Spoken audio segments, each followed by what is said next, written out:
bavuze budget programme bakavuga transparence budgetaire ni ukuvuga amafaranga akorewe ku mugaragaro baberetse inkingi zishaka kuri zitatu ziyigize ni ukuvuga kimwe bavuga participation du public ni ukuvuga abenegihugu cyangwa abanyagihugu kuri bamwe ko bagomba kubigiramo uruhara.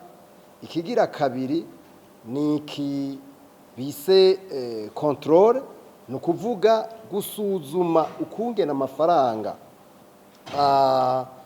yakoreshejwe mbere n'ibi bijyanye tubihereye ko anamo kuyegeranya no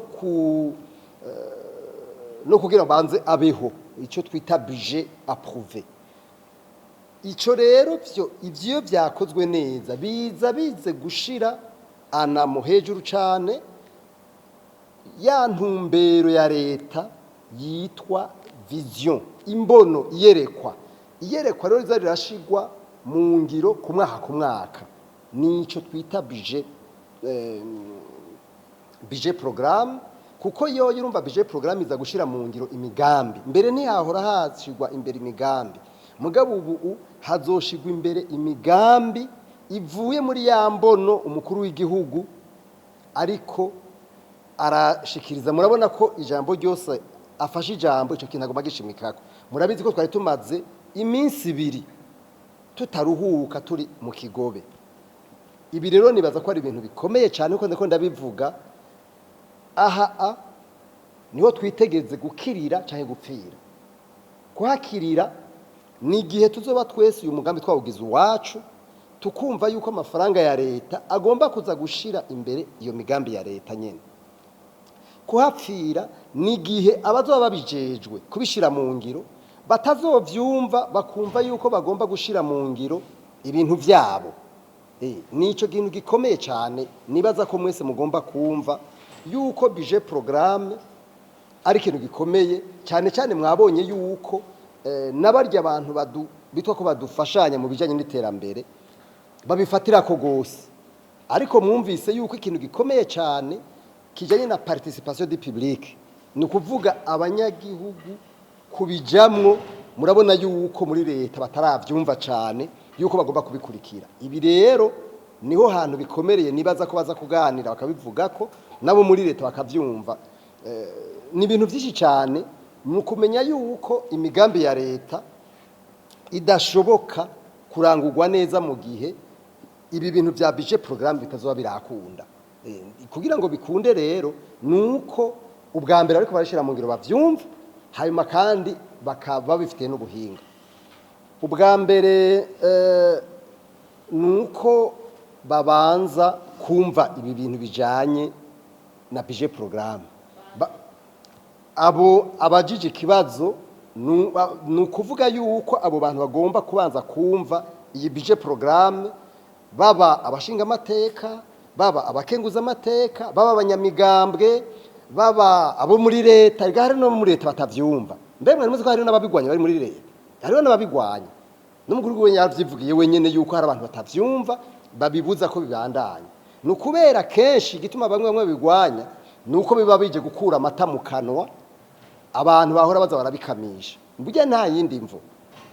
Twebwe rero tugasaba yuko uyu mugambi abantu bose bagomba kuwushigikira nkuko twariko turabivuga, kuko si umugambi umukuru w'igihugu yarawiyumviriye mugabo si umugambi wiwe, ni umugambi wa twese abarundi. Nico gituma twese duhamagirwa kuwushigikira.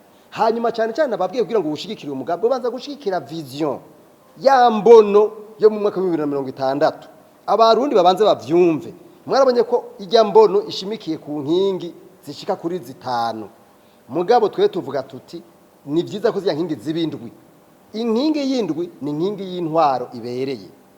Rero twe tukavuga tuti birashoboka aha turi uno munsi mu bijanye n'iterambere turashobora kuba mu myaka 10 twamaze kugera kure mugabo bituvako biva kuri leta biva kuri twego abanyagihugu. Jiwe nibaza yuko intanga ari nziza. Intango ni nziza kubera murabizi mu bintu by'ama programme hari bitangura, hatangura vision, nico kintu gitangura imbere y'ibindi byose. Imbono iyo umuntu agomba kuja.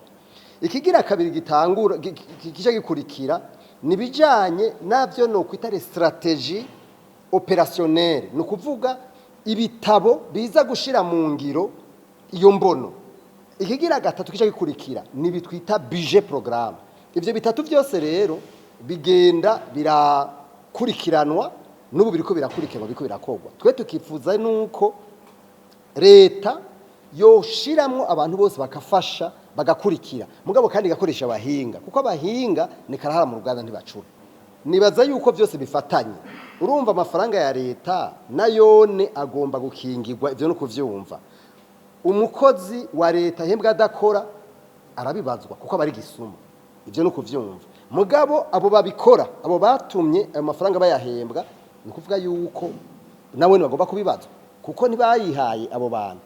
Mwarumvise ko umushikiranganje yavuze ngo abantu barenga 400 baronka amafaranga basanze yose yagiye kuri konti imwe, ariko uko bigenda kose nko nabivuze amafaranga yatagomba gukingirwa kuko n'amafaranga yacu n'amafaranga y'igihugu y'abanyagihugu.